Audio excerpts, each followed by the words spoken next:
Everyone, welcome to my channel Uttarakhand study with Anita Joshi.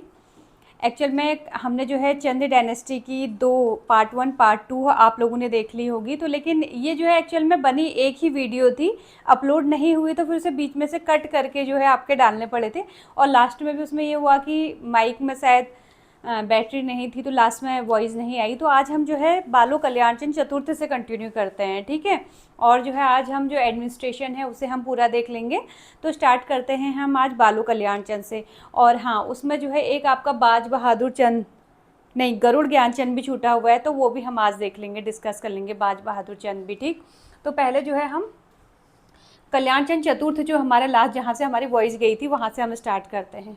तो भाई मैंने आपको बताया था, जैसे देवीचंद हमने लास्ट पढ़े थे रूलर, तो देवीचंद के टाइम पीरियड से ही जो है चंदू के उन्नति का काल स्टार्ट हो गया था। रीजन क्या था कि देवीचंद जो है विक्रमादित्य बनने की चाह में जो है चाटुकार पंडितों के सलाह पर जो है अपना राजकोष लुटाने में लगा हुआ था। जो है वो जो कहते थे उस तरीके से जो है पैसे खर्च करता था, और स्थिति ये बन गई थी कि पूरा राजकोष जो है हमारा रिक्त हो गया था। अब यहाँ पर से जो है चंदू के उन्नति का काल स्टार्ट हो जाता है। और ऐसा ही जो है आपका मोहम्मद बिन तुगलक ने किया था, तो इसलिए जो है इसके लिए क्या कहा जाता है कि कुमाऊं का जो है मोहम्मद बिन तुगलक कौन है, या चंदू का तुगलक कौन है आपका, तो आपके देवीचंद है। यहाँ से हमने कहा था, तो यहाँ तक हमारा हो गया था। अब हम आते हैं यहाँ पर बालो कल्याणचंद नहीं सॉरी कल्याणचंद चतुर्थ में। अब कल्याणचंद चतुर्थ पर जब हम आए तो इनके आने तक जो है डायनेस्टी की हालत जो है बहुत ख़राब हो गई थी। रीजन क्या था कि भाई राजकोष में पैसे नहीं थे, और जो हमारे जो मंत्री थे उनमें जो है आंतरिक षड्यंत्र चल रहे थे, तो यहाँ पर एकता का अभाव हमारा जो है चंदू में चल रहा था। तो ऐसे टाइम पीरियड में क्या हुआ कि यहाँ पर टाइम पीरियड चल रहा था आपका, लगभग हम कह सकते हैं 1743 का। तो 1743 में जो है आपके अब यहाँ पर आक्रमण होंगे। रुहेलखंड के कटहरों का नाम आपने सुना होगा, तो रुहेलखंड के कटहरे यहाँ पर आते हैं। तो उसमें रुहेलखंड के कटहरे सरदार थे आपके, यहाँ पर लिख लेती हूँ मैं, रुहेलखंड के कटहरे सरदार थे हमारे अली मोहम्मद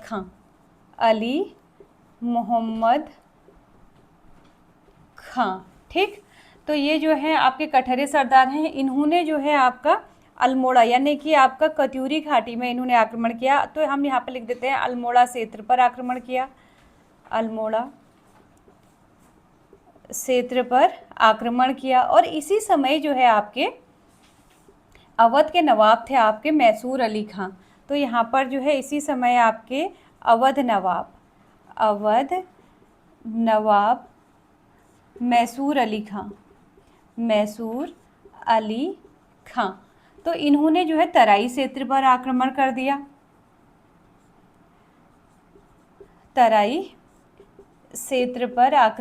दिया, ठीक है। अब भाई दोनों तरफ से आक्रमण हो गया। अब जो है आपके बालो कल्याणचंद जो है बड़ी असमंजस की स्थिति में है, सेना भी कम है, राजकोष भी रिक्त है। अब भाई जब आक्रमण हो गया था तो युद्ध तो होना ही था। अब ऐसे में जो है अली मोहम्मद खां के साथ जो है इनके आमने सामने का युद्ध जो है आपका छकाता परगने में होगा। छकाता परगना जो है अभी वर्तमान में हम ये कह सकते हैं कि जो आपका भीमताल वाला एरिया है आपका नैनीताल डिस्ट्रिक्ट में, वो है छकाता परगना में जो है विजयपुर एक जगह होती है आपकी, अभी का विजयपुर कह सकते हैं, विजयपुर। तो जो है छकाता परगने में इनका आमने सामने का युद्ध हुआ। और इस युद्ध में इन्होंने देखा कि कल्याणचंद ने कि इनकी आधे से ज़्यादा सेना भाग चुकी है। स्थिति ये बन गई है कि इनके जो है मतलब ये था कि हारने की स्थिति तो बनी गई है, लेकिन यहाँ पर यह है कि इनको अगर ये उस समय वहाँ से भागते नहीं तो इनकी जो है इन्हें जान से भी हाथ धोना पड़ता। तो इन्होंने समझदारी इसी में सोची कि इन्होंने सोचा कि अभी जो है मैं अपनी जान बचाकर यहाँ से चले जाता हूँ, बाद में देखी जाएगी जो भी होगा। तो ये अपनी जान बचाकर जो है यहाँ से भाग गए और ये पहुँच गए गढ़वाल में। उसमें पवार शासक थे हमारे प्रदीप शाह उस समय जो है। तो यहाँ छकाता परगने में किस किस का, अली मोहम्मद खां और आपके कल्याणचंद का युद्ध हुआ।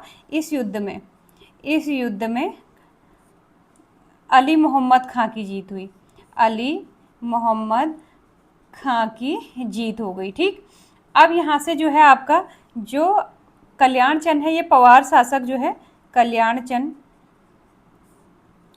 कल्याणचंद ये आपके चतुर्थ हैं, ध्यान में रखना। कल्याणचंद चतुर्थ ने जो है पवार पवार शासक प्रदीप शाह के वहाँ जो है सरणी, प्रदीप शाह के वहाँ जो है इसने सरणी है। अब ऐसे में क्या हुआ कि जो कटहरे हैं, कटहरों का जो है इनका मोटो ये नहीं रहता था कि ये कहीं पर जो है आक्रमण करेंगे तो यहाँ पर इन्होंने साम्राज्य विस्तार करना है, या ऐसा कुछ जो है इनका नहीं था। तो ऐसे में जो है इन्होंने क्या किया, कुछ समय तो इस क्षेत्र में जो है इन्होंने कुछ टाइम यहाँ पर रहे, और उसके बाद जो है यहाँ की जो महिलाएं थी उनसे ज़बरदस्ती विवाह इत्यादि कर लिया।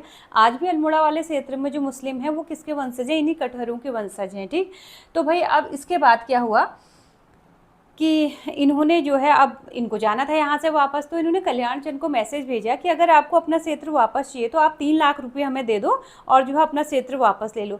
भाई अब कल्याण चंद के पास 3 लाख रुपए तो थे नहीं, भी पैसों की व्यवस्था कहाँ से होती। तो ऐसे में जो है इन्होंने अपनी व्यवस्था कहाँ से की, तो ऐसे में जो है प्रदीप शाह ने 3 लाख रुपये की धनराशि जो है कल्याण चंद्र के बिहाफ पर किसको दे दी, कटहरों को दे दी, और इन्हें अपना राज्य वापस मिल गया। इसीलिए प्रदीप शाह को जो है चंद और पवारों के बीच में जो है मित्रता के लिए जाना जाता है। तो ये क्वेश्चन आपका जो है कई बार जो है पूछा भी गया है। ठीक, तो इसे हम लिख लेते हैं। तो प्रदीप शाह को जो है चंदू व पवारों के मध्य मित्रता के लिए जाना जाता है, मित्रता के लिए जाना जाता है। ये क्वेश्चन बहुत बार आया है आपका। ठीक है, और क्यों जाना जाता है मैं यहाँ पर लिख नहीं रही हूँ, क्योंकि इन्होंने जो है 3 लाख रुपए की सहायता की। कितने की? 3 लाख की सहायता इन्होंने जो है कल्याण चंद के बिहाफ पर कटहरों को दी, 3 लाख की सहायता की। ठीक, ये हमारा यहाँ से क्लियर हो गया। अब भाई जो कल्याण चंद हैं इनके सेनापति कौन थे? इनके सेनापति जो है हमारे शिवदेव जोशी थे। शिवदेव जोशी हैं। अब शिवदेव जोशी जो हैं, जब ये जो है इस संघर्ष का इनका काल चला तो उस टाइम पीरियड में जो है कल्याण चंद के पुत्र थे आपके दीपचंद। तो शिवचंद ने जो है दीपचंद का संरक्षण किया, दीपचंद का के संरक्षक थे ये, संरक्षक लिख देते हैं, या संरक्षण का काम किया। इसी कारण से जो है इन्हें क्या कहा जाता है, कुमाऊं का बैरम खां कहा जाता है, क्योंकि अकबर के संरक्षक कौन थे आपके, बैरम खां थे, तो इसीलिए इन्हें कुमाऊं का बैरम खां भी जो है इनका उपनाम इन्हें जाना जाता है इस नाम से। ये जो है इन्हें सेनापति, और ये जो है यहाँ पर हम कह सकते हैं कि बख्शी, यानी कि अगर आपसे पूछा जाएगा कि चंद्र प्रशासन में राजा के बाद जो है सबसे जो बड़ा पद होता था किसका होता था, बख्शी का होता था। तो यहाँ पर जो है बख्शी जो है आपके कौन है, शिवदेव जोशी है। अब भाई कल्याण चंद को राज्य वापस मिल गया। ऐसे में इन्होंने जो है दीपचंद को जो इनका उत्तराधिकारी बनाया। वो किसे बनाया, दीपचंद को। दीपचंद उत्तराधिकारी बन गया है, क्योंकि लास्ट टाइम में जो है कल्याण चंद की आंखों की रोशनी चलेगी और इन्होंने अपना उत्तराधिकारी दीपचंद को बना दिया। शिवदेव जोशी की भी डेथ हो गई, और उसके बाद जो है दीपचंद के जो बख्शी बने वो कौन बने आपके, हर्षदेव जोशी।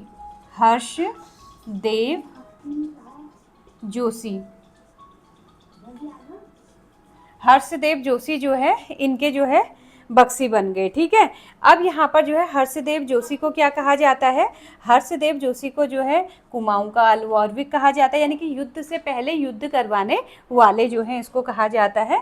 तो युद्ध से पहले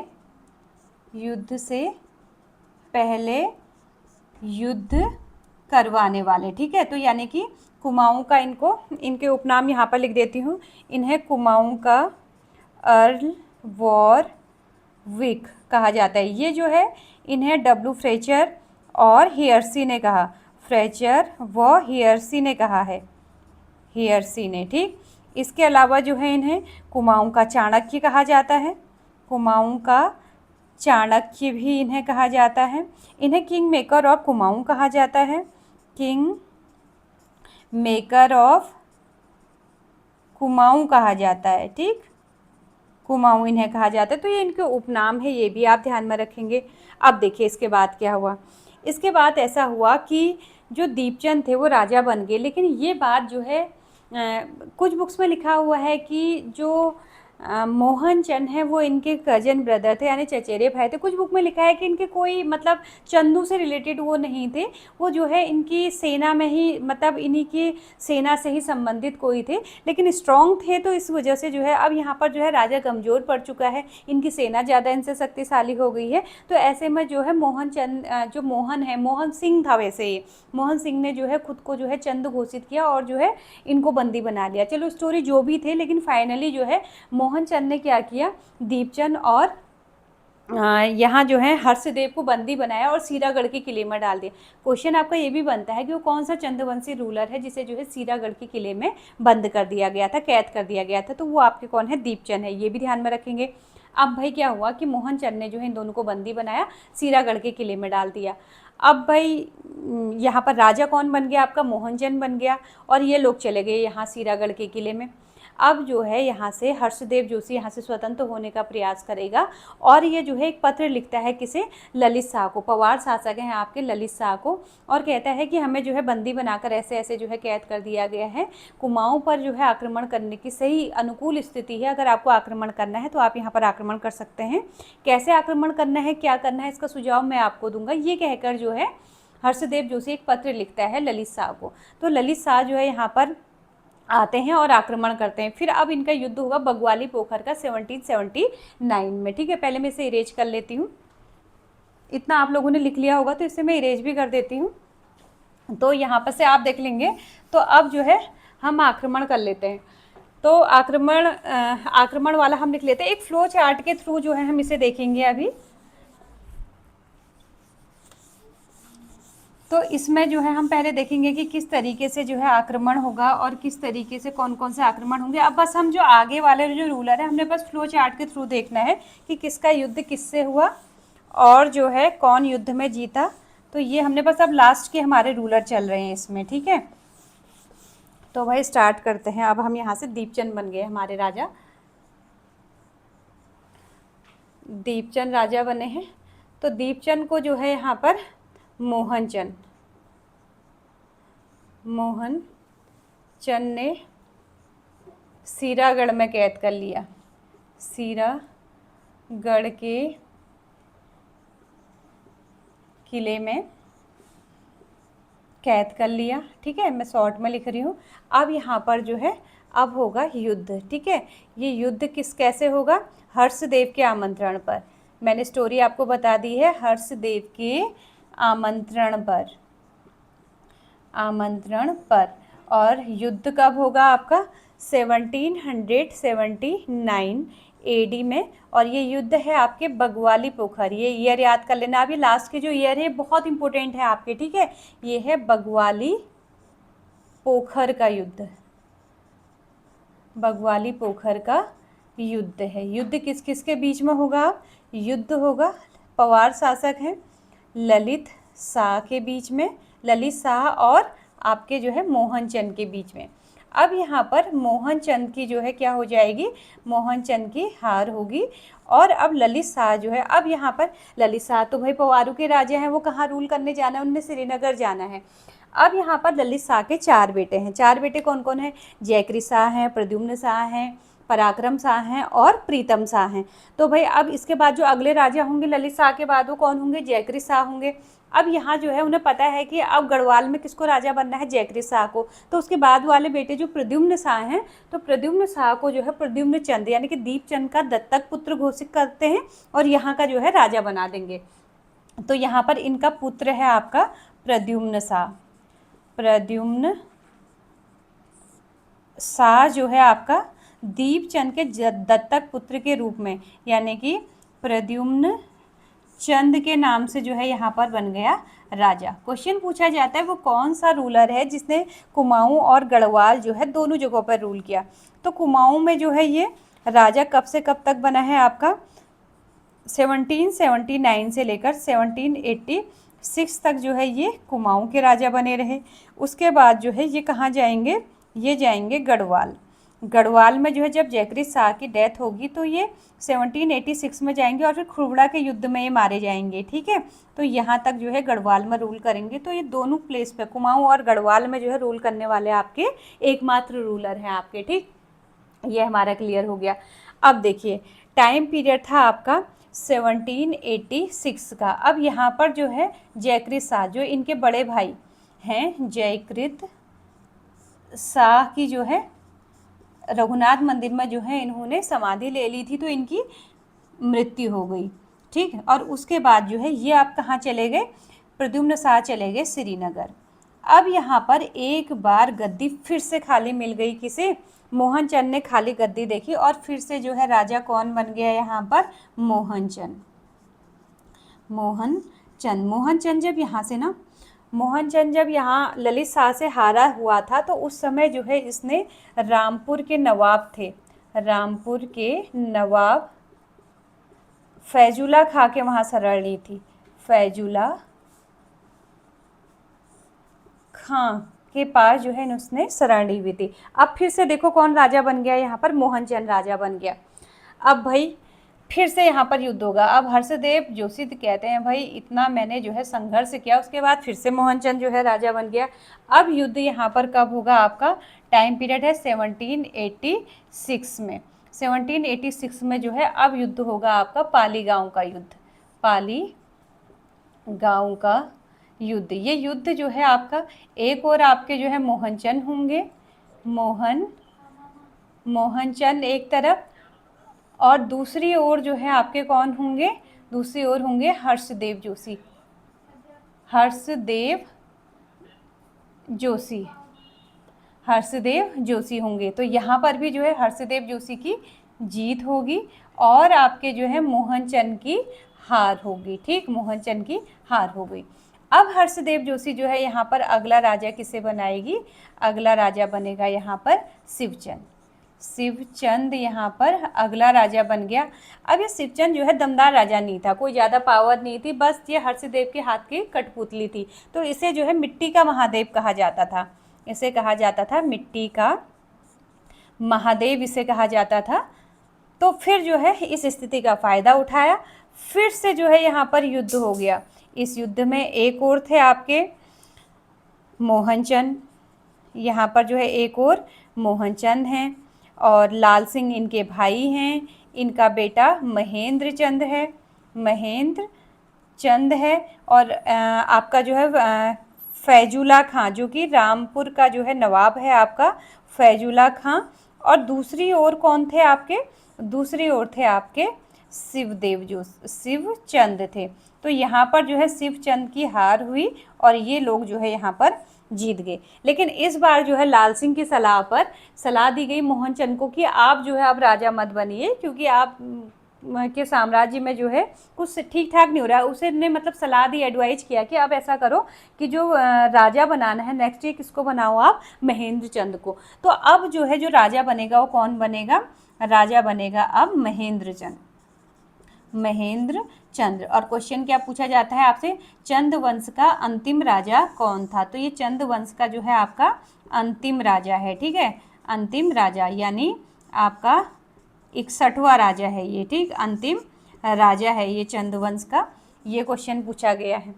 अब भाई हर्षदेव जोशी को फिर गुस्सा आया। हर्षदेव जोशी ने कहा भाई इतनी कहानी करी, उसके बाद फिर रिजल्ट वही निकला कि जो है फिर से जो है इन्हीं के पास सत्ता आ गई है। अब हर्षदेव जोशी ने बोला कि भाई अब तो जो है परमानेंट इलाज करूंगा इनको। अब उसने जो है सीधे गोरखों को जो है युद्ध के लिए आमंत्रित किया। उसने गोरखों से कहा कि आप यहाँ पर आइए, आक्रमण कीजिए, अगर आप जीत जाते हो तो उसके बाद ऐसा करना, मुझे राजा बना देना, आप जितना टैक्स कहोगे ये टैक्स मैं आपको पे कर दूंगा। तो गोरखों ने कहा भाई ठीक है ऐसा ही कर लेते हैं। गोरखों की तो अलग नीति चल रही थी, लेकिन हर्षदेव को ये पता नहीं था।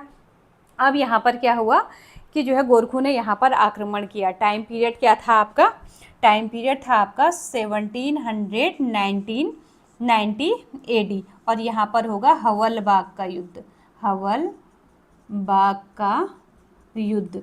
इस युद्ध में जो है एक तरफ महेंद्रचंद होंगे और दूसरी ओर जो है कौन होंगे, यहाँ पर यहाँ गोरखा नायक होंगे आपके चौतरिया बहादुर शाह, चौतरिया बहादुर शाह। इस युद्ध में जो है आपकी महेंद्रचंद की हार हो जाएगी और यहाँ पर जो है गोरखों की जीत होगी। और इस तरीके से जो है यहाँ कुमाऊं में है आपका 1 फरवरी 1790 AD में जो है गोरखों का कुमाऊं पर अधिकार हो जाएगा। गोरखों का कुमाऊं पर पूर्ण अधिकार, यानी कि पूरा चंद वंश जो है समाप्त हो जाएगा और यहाँ पर जो है गोरखा शासन आपका शुरू हो जाएगा। तो ये जो है गोरखा अधिकार हो गया, इसमें हमने स्टार मार्क लगा दिया। इसके बाद कभी सोचा आपने कि आगे को क्या हुआ? लाल सिंह भी तो है और इनकी फैमिली भी होगी, महेंद्र चंद की भी फैमिली होगी, तो इनका क्या हुआ होगा? तो इसके बाद जो है पूरी सत्ता तो ऐसे नहीं ले सकते ना। बाद में क्या हुआ था कि जो आपके लाल सिंह हैं, तो लाल सिंह के बेटे को जो है आपका गुमान सिंह, नाम सुना होगा आपने, तो काशीपुर वाला एरिया जो है गुमान सिंह को दे दिया।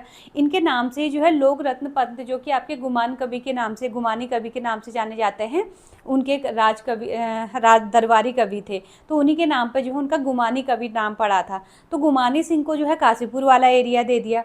और वहीं इनकी मृत्यु के बाद, महेंद्र चंद की मृत्यु के बाद जो है इनके बेटे प्रताप चंद को अल्मोड़ा की कुछ गांव जो है जागीर पर, मतलब जमींदारी पे दे दिए थे। तो इस तरीके से जो है इनका बंटवारा कर दिया और यहाँ कुमाऊं पर जो है पूर्ण तरीके से जो है गोरखों का राज्य हो गया। अब हमें जो है ये जो है कल की वीडियो में सब बना भी चुकी थी, पढ़ा भी चुकी थी, लेकिन अब माइक जो है चार्ज शायद नहीं था तो उसकी आवाज़ चली गई थी। तो ये जो है अभी मैंने कंप्लीट कर दिया। अब इसका हम प्रशासन देखते हैं। अगर आपको इसका स्क्रीनशॉट लेना है तो आप स्क्रीनशॉट ले लो इसका।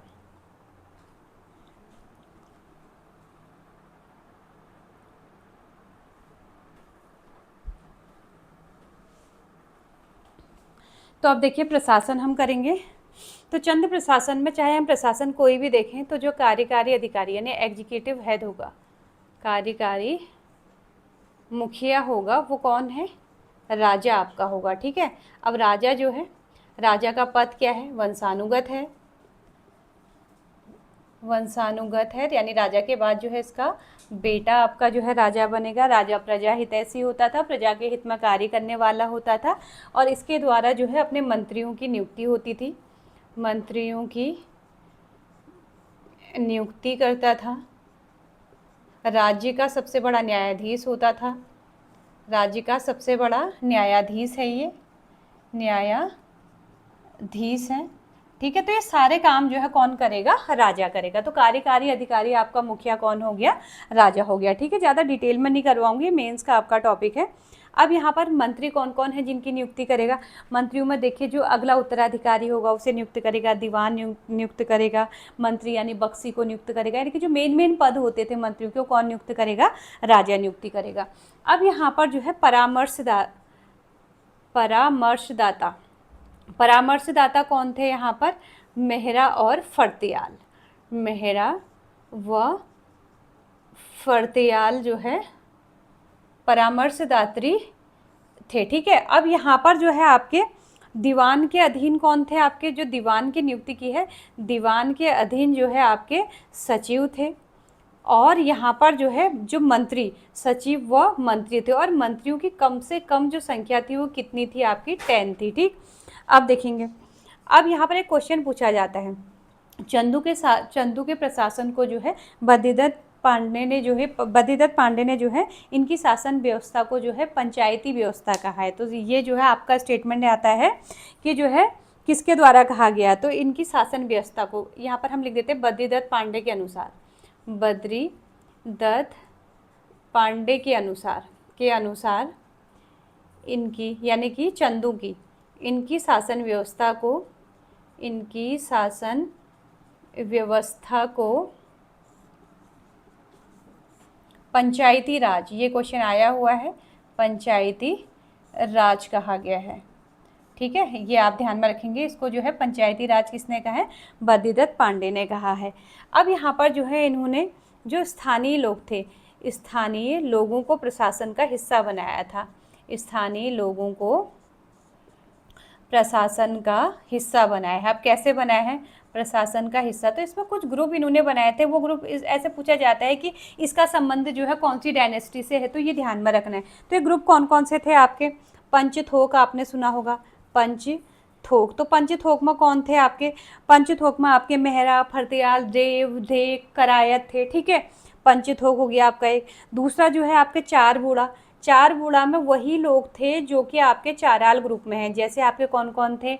बोरा है, कार्की है, तड़ागी है, चौधरी हैं, ये थे आपके। फिर हमने जो है रुद्रचंद के समय में जो है 4 चौथानी पढ़े थे। 4 चौथानी, ये नाम मैं लिख नहीं रही हूँ, ठीक है। 4 चौथानी आपको पहले ही बताया हुआ है मैंने। 6 छरिया भी थे यहाँ पर, 6 छरिया। अब देखिए, अगर ये नाम याद हो रहे हैं तो बहुत अच्छी बात है, जिसको नाम नहीं हो रहे, नए नए बच्चे हैं जो और पेपर देना है भी हाल ही में, तो ये जो डिजिट वाले जो कोई भी आपने प्रशासन से संबंधित होगा वो चंदू का है, ये ध्यान में रखना, ठीक है। 4 चौथानी, 6 धरिया, 4 बूढ़ा, पंच थोक, तो यहाँ पर डिजिट जहाँ पर प्रशासन में आएगी आपकी वो चंदू से रिलेटेड है, चंदू के प्रशासन से रिलेटेड है, ठीक है। तो पंच थोक में याद रख लेना, मेहरा, फरतियाल, देव, ढेक और करायत हैं आपके, ठीक। और 4 बूढ़ा और जो है चाराल सेम है आपका, चाराल ये सेम आपके हैं, ठीक है। ये हमारा हो गया। अब जो है एक चीज़ आपका जो क्वेश्चन पूछे गए हैं उसको हम यहाँ पर लिख लेते हैं। तो शूद्र प्रजा को चंद डायनेस्टी में जो है शूद्र प्रजा को क्या कहा गया है?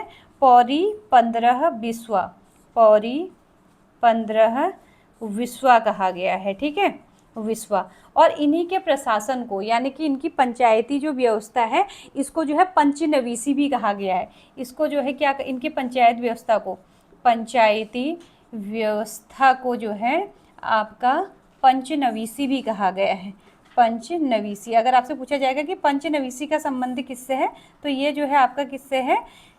चंदू के पंचायती व्यवस्था से संबंधित है, ठीक है। ये हमारा हो गया। तो अब इसके बाद जो है हम एक फ्लो चार्ट के थ्रू जो है इसको देख लेते हैं। आप इसे देखिए, इसके बाद हम इसका फ्लो चार्ट बनाते हैं। तो अब जो है चंदू का प्रशासन हमने देखना है। तो चंदू के प्रशासन को जो है एडमिनिस्ट्रेशन को हम 2 पार्ट में डिवाइड कर देते हैं। 2 पार्ट में क्यों करते हैं भाई? इनको जो है आपने मंडल नाम सुना होगा, तो मंडल बोलते थे, ठीक है। जहाँ पर चंद राजाओं का जो हेड है, जैसे सेंट्रल हम बोला था हमने वहाँ पर कत्यूरी में, तो यहाँ पर हमने मंडल बोल दिया। अब ये मंडल जो है 2 तरीके के होते थे। एक तो है राजा के द्वारा, जहाँ पर राजा डायरेक्ट रूल कर रहा है, राजा द्वारा संचालित। और एक जो है आपका ये है सामंतों द्वारा संचालित। सामंत कौन है भाई? ये सामंतों द्वारा संचालित। अब ये सामंत कौन है? सामंत हैं आपके, जैसे राजा ने जिस क्षेत्र को जीता तो उसे जो है वहाँ पर रूल करने के लिए जिसे कह दिया, तो वो जो है सामंत है। अब ये सामंत को जो है उस टाइम पीरियड में जो है ठक्कुर भी कहा जाता था।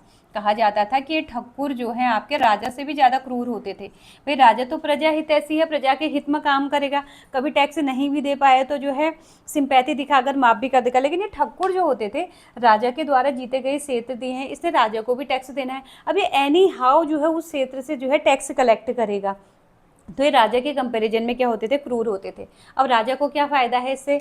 ये जो है इससे टैक्स, राजा को जो है एनुअल टैक्स पे करेगा, ठीक है, वार्षिक टैक्स जो है ये देगा, कर देगा इसे। युद्ध के समय जो है सहायता करेगा, सैन्य सहायता, युद्ध में जो है ये सैन्य सहायता देगा राजा को। तो ये काम कौन करेगा? सामंत करेगा। तो ये मंडल हमने देख लिया। अब भाई जो ये मंडल है, ये मंडल जो है फिर देश में विभाजित थे। मंडल किस में विभाजित हैं? ये देश में। जैसे देश क्या होते थे? तल्ला देश, मल्ला देश, गुम देश और माल देश। तल्ला देश, मल्ला देश, ये कुछ एग्जाम्पल मैं लिख रही हूँ, ठीक है। गुम देश और माल देश, इस तरीके से जो है जो मंडल हैं वो देशों में आपके विभाजित हो गए, ठीक है। फिर जो ये देश है हमारे, ये फिर से जो है परगनों में, परगना, ठीक है, परगनों में जो है ये विभाजित हो गए। अब परगना भी जो है आपके 2 तरीके से जो है संचालित होते थे। एक जो है जिन्हें सीकदार के द्वारा संचालित होते थे, और दूसरा जो है हमारे बक्सी के द्वारा संचालित होते थे, बक्सी द्वारा संचालित। अब ये सीकदार कौन है भाई? सीकदार जो है हमारा जो है ये नागरिक परगने का अधिकारी होता था, यानी कि जो सामान्य जनता है, नागरिक परगने का सर्वोच्च अधिकारी, मैंने अधिकारी लिख लिया। और बक्सी जो है आपके सैनिकों से संबंधित होगा, ये मतलब आपके सैन्य प्रशासन का मुखिया, सैन्य प्रशासन का मुखिया हम इसे कह सकते हैं। तो इस तरीके से जो है परगने भी आपके डिवाइड थे। अब जो ये परगने हैं, ठीक है, परगने फिर से जो है हमारे किस में डिवाइड होते थे? परगने जो है हमारे गरखू में डिवाइड होते थे। परगने डिवाइड हैं गरखू में। और गरखू का जो प्रशासनिक अधिकारी होता था इसे नेगी कहा जाता था। गरखे का प्रशासनिक अधिकारी, क्वेश्चन पूछा गया है। ये कौन है आपका? नेगी है। अब देखिए यहाँ से हम कर लेते हैं इसे कंटिन्यू। गरखे हमने पढ़े थे, ठीक है, और गरखे का प्रशासनिक अधिकारी कौन है? हमारा नेगी है, ठीक। अब जो गरखे हैं ये फिर छोटे छोटे से गांवों में बटे हुए थे, छोटे छोटे गांव में बटे हुए थे, और गांव जो है यहाँ पर चंद प्रशासन की सबसे छोटी इकाई, यानी कि smallest unit of Chand dynasty, ठीक है, चंद एडमिनिस्ट्रेशन हम बोलेंगे। तो यहाँ पर जो है चंदों की सबसे छोटी प्रशासनिक अधिकारी, सबसे छोटी प्रशासनिक इकाई हमारी हो जाएगी, ठीक। ये हमारा हो गया। अब यहाँ पर जो है गांव की ओर से जो है यहाँ पर बूढ़ा और सयाना की नियुक्ति होगी, बूढ़ा और सयाना की यहाँ पर नियुक्ति होगी। मतलब अभी के भी यहाँ पर हम कह सकते हैं जैसे प्रधान होते हैं, तो वैसे ही यहाँ पर उस समय जो है बूढ़ा और सयाना थे। ये गांव के छोटे मोटे जो मसले होते थे उनको हल किया करते थे। गांव के न्यायाधीश हैं, ये छोटे मोटे मामले जिस जगह पर बैठकर ये जो है पंचायत करते थे, पंचायत जिस जगह पर करते थे उसे बूढ़ा चौरा कहा, बूढ़ा चौरा, ठीक है, बूढ़ा चौरा इसे कहा जाता था। ये बात आप ध्यान में रखेंगे, ठीक। तो ये तो है हमारा चंदू के जो एडमिनिस्ट्रेशन है हमारा फ्लो चार्ट के थ्रू किया हमने। आप इसका स्क्रीनशॉट लो, फिर इसके बात करते हैं। तो हमने फ्लो चार्ट के थ्रू तो देख लिया है। अब हम क्या करेंगे, जैसे हमने गांव पढ़ा था ना, और गांव में जो है बूढ़ा सयाना यानी हमारे जो है मुखिया है। अब गांव में जो है आपका हमने ये बोल दिया कि ये जो है एडमिनिस्ट्रेशन की सबसे छोटी इकाई है। गांव में जो है राज्य की ओर से जो है मुखिया की सहायता के लिए, यानी मुखिया यानी सयाना की सहायता के लिए, ठीक, सयाना की सहायता के लिए जो है, सहायता के लिए नियुक्त जो अधिकारी होते थे, ठीक है, नियुक्त अधिकारी या वर्कर आप जो भी कहें। अब ये कौन है आपके अधिकारी के बिहाफ पर? अभी जो है आप पीसीएस ऑफिसर मत लगा लेना, ठीक है। तो ये जो है आपके, ये क्वेश्चन आया हुआ है तो इसलिए बताना जरूरी है आपका। तो एक है आपका कोटाल और दूसरा है आपका प्रहरी, कोटाल और प्रहरी। कोटाल का काम क्या होगा? कोटाल का काम होगा कि भू राजस्व से संबंधित लेखा जोखा रखेगा, भू राजस्व, गांव के भू राजस्व का लेखा जोखा रखने वाला अधिकारी, लेखा जोखा रखने वाला अधिकारी है। और जो प्रहरी है गांव की सुरक्षा व्यवस्था देखेगा, गांव की सुरक्षा व्यवस्था, सुरक्षा व्यवस्था देखने वाला अधिकारी है, ठीक है। अब कंडीशन क्या है कि ये जो है डाकिये का भी काम करेगा, जो प्रहरी है ये डाकिया भी है, ठीक। और जो है कंडीशन ये है कि ये हमेशा जो है निम्न जाति से संबंधित होगा, हमेशा निम्न जाति से होगा, निम्न जाति से, ठीक। इतना हमारा क्लियर हो गया। अब जो है हम जो है रेवेन्यू कहाँ से मिलती थी इन्हें, इन्हें राजस्व कहाँ से प्राप्त होता था ये देखते थे। तो आय के इनके कई साधन थे, जैसे कृषि है इनका, कृषि जो है भू राजस्व तो आय का प्रमुख साधन है। तो जैसे पशुपालन है, कृषि है, और जो टैक्सेस होते थे इनके, ये सारे जो है आय का साधन। लेकिन आय का सबसे मुख्य साधन जो था इनका, ये था आपका लैंड रेवेन्यू यानी कि भू राजस्व। तो भू राजस्व देखते हैं पहले। तो इसमें जो है भू राजस्व हम देखते हैं, ठीक। तो भू राजस्व सबसे पहले हम देखते हैं, ये भूमि को जो है क्या कहते थे? भू राजस्व को, भूमि को जो है ये थात बोलते थे। भूमि को क्या बोल दिया? थात। और थात से कर वसूल करके राजकोष में, यानी कि आपके ट्रेजरी जिसे आप बोलते हैं, राजकोष में जमा करने वाला जो अधिकारी था उसे थातवान कहा जाता था। तो जो है थात से कर वसूल कर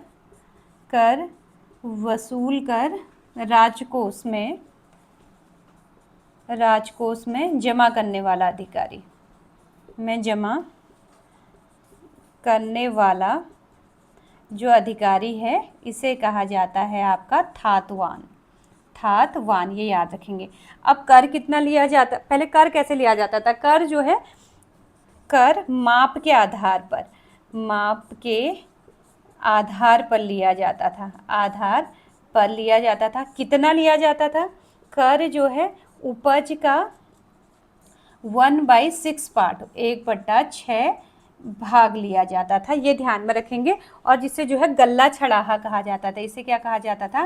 गल्ला छहाड़ा कहा जाता था, ये ध्यान में रखेंगे, ठीक है। कभी कभी जो है आपसे जो टर्मोलॉजी थोड़ा उटपटांग होगी वो पूछा जाता था। अब कर भी जो है 2 तरीके से होता था, यहाँ पर लिख लेते हैं। कर जो है 2 तरीके से लिया जाता था। एक कर है आपका खाई कर, खाई कर, और एक है आपका सिरतान, या फिर इसे सिरती भी बोला जाता था, सिरतान। खाई कर क्या है? खाई कर था आपका कि जो आपका कर दे रहे हैं वो आप जो है या उपज के रूप में भी दे सकते हैं, या फिर जो है अगर आपके पास पैसा है तो आप जो है नकद के रूप में भी दे सकते हैं। तो खाई कर क्या है आपका? नकद या उपज। इसमें ऑप्शन है आपके पास, उपज के रूप में दिया जाने वाला, रूप में देकर है। और सिरतान के लिए कोई कंडीशन नहीं है, केवल नकद रूप में, केवल कैश फॉर्म में देना है, केवल नकद रूप में देकर आपका हो जाएगा सिरतान। ठीक है। अब यहाँ पर कृषि से संबंधित हमारी बात चली रही है, तो यहाँ पर जो है कृषि दासों को क्या कहा जाता था, क्वेश्चन पूछा है। कृषि दासों के लिए जो आपका टर्म यूज होता था उन्हें जो है कैनी कहा जाता था, कैनी। और जो दास और दासियाँ होती थी ना, यानी कि नौकर और नौकरानी, उनको जो है छोड़ा और छोड़ी कहा जाता था। ठीक है। तो ये चंदू के वहाँ जो है दास और दासियों को छोड़ा और छोड़ी कहा जाता था। तो ये आप इसकी स्क्रीनशॉट ले लो, फिर आगे करते हैं इसे कंटिन्यू। तो भाई अब जो है वीडियो लंबी बन रही है तो जो है लिख दिया है, अब एक्सप्लेन करती हूँ, इन्हीं को जो है बताती हूँ आपको कि क्या क्या चीज़ें हैं। ठीक है। तो भूमि माप की इकाइयाँ क्या क्या होती थी, तो मसा, जूलिया, अधाली, नाली जो है आपकी भूमि माप की इकाइयाँ हैं आपकी। ठीक है। ये जो है आपकी भूमि माप की इकाइयाँ हैं चंद डायनेस्टी में। अब मसा क्या है? मसा लगभग जो है आपके 2 kg के बराबर है, पूछा नहीं गया है पर फिर भी। जूला जो है आपके 10 कुंटल के बराबर। ठीक। एक अधाली जो है आपका लगभग जो है 15 kg, या फिर आप कह सकते हो 6 नाली के बराबर, 6 नाली के बराबर होता है। नाली जो है, अब नाली कितना है आपका? नाली में जो है आपका 2.5 kg, 2.5 किलो के बराबर है। एकड़ की बात करें तो एकड़ जो है 20 नाली के बराबर है, या फिर अगर एग्जैक्ट लिखना चाहे तो 20.16 नाली के बराबर। और इसे ही जो है हम क्या कहते हैं? एक विस्वा भी कहते हैं। ठीक है। तो ये जो है आपका क्वेश्चन पूछा गया, ये वाला पूछा गया था शायद आपका, कि 1 एकड़ में जो है कितनी नाली होती हैं। या फिर हम ये कह सकते हैं कि एक नाली जो है आपके जो है किसका? एकड़ का 20वां भाग है, 1 एकड़ का 20वां भाग है। तो ये हमारे जो है भूमि नाप की, चंद डायनेस्टी में जो है भूमि नाप की इकाइयाँ क्या क्या हो जाएंगी? मसा, जूलिया, अधाली, नाली, और हाँ नाली हमारी जो है ये आपके जो है 4 आपके भूमि नाप की इकाइयाँ हैं। इसका मेजरमेंट मैंने आपका लिख दिया है। ठीक है। अब भाई चंदू के करू से संबंधित एक आपका बड़ा फेमस वो है आपका 36 रकम 32 कलम, 36 रकम 32 कलम का संबंध। ये मेंस में आपका आता है कि 36 रकम 32 कलम का संबंध किससे है? तो ये जो है चंदू के कर व्यवस्था से संबंधित है। तो 36 रकम जो है इसमें क्या थे? राजस्व। 36 रकम मतलब आपके 36 तो आपके राजस्व कर थे, राजस्व, और 32 जो है आपके अन्य कर थे। तो टोटल जो है इनके 68 आपके करों की संख्या कितनी थी? 68 जो है कर थे चंद डायनेस्टी में। ठीक। तो इसमें से जो मेन आए हुए हैं या आने की पॉसिबिलिटी है उनको हम कर लेते हैं। ठीक। तो भाई पहला देखते हैं जूलिया कर। इसे जो है जूलिया कर को जो है सागा कर भी कहा जाता है, सागा कर। तो जूलिया कर क्या है आपका? नदी घाटों को पार करने पर लिया जाने वाला कर, नदी घाटों को पार करने में लिया जाने वाला कर। आप पूरा कर लेना। ठीक है। समझ में तो आ ही रहा है इतना। सिरती कर क्या है आपका? सिरती है आपका नकद कर। ये बेसिकली जो है नकद कर, ये बेसिकली जो है भोटिया व्यापारी यानी कि सोका व्यापारियों से लिया जाने वाला आपका कर था। राखिया कर क्या है? रक्षाबंधन में, जनेऊ में, यहाँ पर लिख देते हैं रक्षाबंधन, जनेऊ इत्यादि में, जनेऊ आदि में लिया जाने वाला आपका कर है। ठीक। मांगा कर क्या होता था? मांगा कर जो है आपके युद्ध के समय लिया जाने वाला कर था, युद्ध के समय लिया जाने वाला आपका कर है। खैनी कर, खैनी को जो है कहीं पर जो है खैनी कर भी लिखा होगा।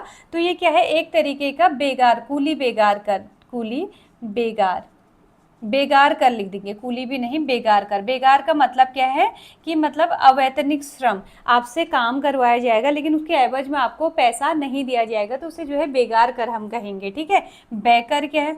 बैकर जो है अनाज के रूप में दिया जाने वाला कर, अनाज के रूप में लिया जाने वाला कर।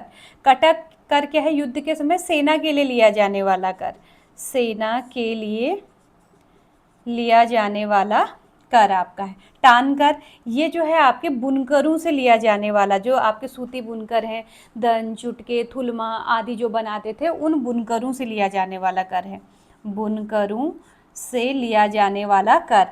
मिझारी कर क्या है आपका? ये आप मुझे कमेंट बॉक्स में लिखेंगे। कूद कर क्या है? कूद जो है आपके नकद और अनाज, यानी कि अनाज के बदले में जो है आपको जो है नकद के बदले अनाज के रूप में भी आप इसको दे सकते हैं, यानी कि थोड़ा सा अनाज और थोड़ा जो है आप नकद रूप में दे सकते हैं। तो आप अनाज के बदले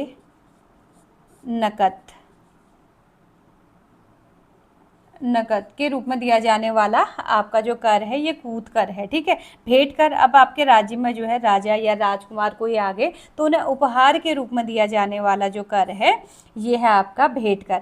कनक क्या है? सोका व्यापारियों से जो है स्वर्ण चूर्ण के रूप में, स्वर्ण चूर्ण के रूप में किससे लिया जाता था? सोका और हुणिया व्यापारियों से लिया जाने वाला ये कर था आपका कनक कर। मौ कर क्या है? इसे जो है हम अभी गोरखा पढ़ेंगे तो उसमें घर ही पीछे ही कर के रूप में पढ़ेंगे, तो ये क्या है? एक तरीके का हाउस टैक्स आप कह सकते हैं। तो प्रत्येक घर से लिया जाने वाला कर, प्रत्येक घर से लिया जाने वाला कर। भाग कर, घराटों पर यानी कि पंचक्कियों पर, घराटों में अनाज के रूप में, अनाज के रूप में लिया जाने वाला कर है। न्योवाली जो है हमने पढ़ा था, न्योवाली जो है न्याय के लिए लिया जाने वाला कर, न्याय। ये न्योवाली जो है सामान्य न्याय के लिए, ये भी ध्यान में रखना, ठीक है, सामान्य न्याय के लिए लिया जाने वाला कर है। विष्टाली जो है सैन्य न्याय के लिए, सैन्य न्याय के लिए लिया जाने वाला कर है आपका, ठीक है। ये हमारे कर यहाँ हमने इतने कर लिए। अब है रौल्य देवलिया। अब भाई कर तो इतने थे इन लोगों के, रौल्य देवलिया यानी कि टैक्स वैसे तो ले ही रह रहे हैं, अब जो है इनके देवताओं का पूजन होगा तो उसमें भी कर लेंगे, यानी कि जागर इत्यादि लगाएंगे, पूजा करेंगे तो उसमें भी ये हमसे टैक्स लेंगे, ठीक है। तो ये जो है रौलिया देवलिया जो है राज परिवार के देवी देवताओं के लिए, देवी देवताओं के पूजन के लिए लिया जाने वाला कर। बजनिया कर, इसी में ही नचनिया कर भी है, बजनिया कर और नचनिया कर। भाई ये जो दरबार में नाचने वाले नर्तक नर्तकियाँ होती थी ना, उनके लिए उनसे लिया जाने वाला कर था आपका, ठीक है। कमीनचारी कर, ठीक है, कमीनचारी कर क्या है? हिलियानी कर क्या है? कमीनचारी भी आपने मुझे बताना है। हिलियानी, चलो हिलियानी में बता देती हूँ। अधूल कर इसे कहते हैं, अधूल कर हम इसे कहते हैं, यानी कि सड़कों की मरम्मत के लिए, सड़कों की मरम्मत के लिए लिया जाने वाला, मरम्मत के लिए लिया जाने वाला कर। पौरी कर है राजधानी की सुरक्षा के लिए, राजधानी की सुरक्षा के लिए। आज दो मैंने क्वेश्चन छोड़े हैं यहाँ पर, सुरक्षा के लिए जाने वाले कर। अब इसमें से आया क्या क्या है आपका, देखिए अधूल कर आया हुआ है आपका, ठीक है, अधूर कर आया हुआ है। रौलिया देवलिया भी एक बार आया है। बजनिया कर आपका आया हुआ है। कनक आया है। न्योवाली विष्टाली आया है, न्योवाली विष्टाली। और आपका जो है टानकर आया हुआ है, कटक आया है, खैनी आया है, और राखिया आया है, और जूलिया कर, सिरती कर। इतने सारे टैक्स आपके आज तक पूछे गए हैं। तो भाई इस तरीके से जो है हमारी चंद डायनेस्टी कंप्लीट हुई फाइनली। अब जो है पवार डायनेस्टी वन शॉट बनाने में तो दिक्कत हो गई थी कल, नहीं तो मैं जो है ये चंद डायनेस्टी पूरी एक में जो है बनाने की सोच रही थी, लेकिन नहीं बन पाई। तो जो है अब ये आपका पूरा हो गया। और हाँ, मैं आपको एक मैसेज देना चाहती हूँ, मैंने जो है कल के लिए, हाँ मैंने जो है इम्पोर्टेंट क्वेश्चन की जो है एक सीरीज़, मैं आपके सारे उत्तराखंड से रिलेटेड जितने भी इंपॉर्टेंट क्वेश्चन हो सकते हैं उसके टेस्ट सेट जो है मैं इंपॉर्टेंट क्वेश्चन जो है यहाँ पर दे रही हूँ, तो आप उसको देखना जरूर है आपने, उसमें से क्वेश्चन फंसेंगे ही फंसेंगे आपके, तो उन वीडियोज़ को भी आपने देखना है। ठीक है। और इसके अलावा जो है करंट अफेयर की एक डली है और 2 और डालूँगी। अब मैं 2025 वाली वीडियो डालूँगी और एक जो है 24 वाली डालूँगी, तो 3 वीडियो वो डाल दिए और जो है इसके बाद जो है क्वेश्चन आंसर वाली डालूँगी। ये सारी वीडियो आपने देखनी है। चलिए आपसे इजाज़त चाहूँगी। Thank you.